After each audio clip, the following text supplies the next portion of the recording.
চ' guys সকলোকে শেহতীয়াকৈ হ'লেও ইংৰাজী নৱবৰ্ষৰ লগতে ভোগালী বিহু লগ জনালোঁ।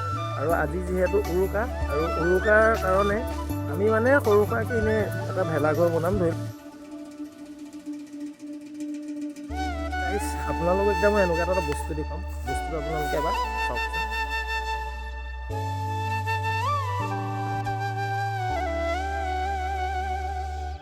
ধৰি লওক ঘৰৰ মাহঁতৰ মা দেউতা দাদা আহিব, দাদাহঁত আহিব, আমি খানা এটা খাম, সেইটো কাৰণে আৰু ঘৰটো বনাই থকা হৈছে আপোনাৰ।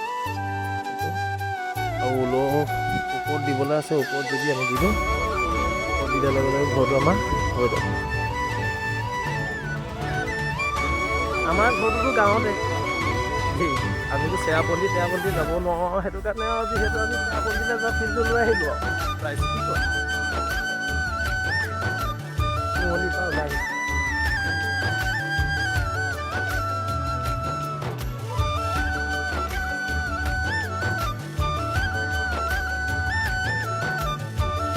উৰুকা বজাৰখন চাম। এতিয়া আমি আহি পালোঁ আজাদ বজাৰ। আজাদ বজাৰত একোৱে নাই নে কি কয়? বজাৰ ভালে নাই বজাৰটো একো নাই, আদায় হৈ গ'ল। কি ল'ব? আলুকে ল'ব না? আলু ক'ত আছে? সৰু আলু এইফালে নাই, সেইফালে যাব। মাছ চাছ দেখুৱাই যাম। এইবাৰ মানুহ নাই।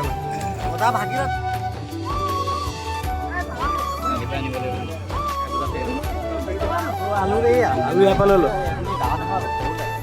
ইয়াৰ পৰা বাচি দিবলৈ কওঁ। কুঁৱলী পৰি আছে, মজা।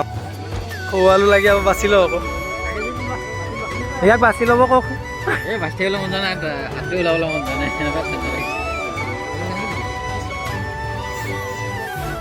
10 টকা বেছি হ'লে বাচি দিয়া হ'ব, হ'ব নাই? 50 টকা 2 কেজি হ'ব নে? নো ৰিয়েকশ্যন।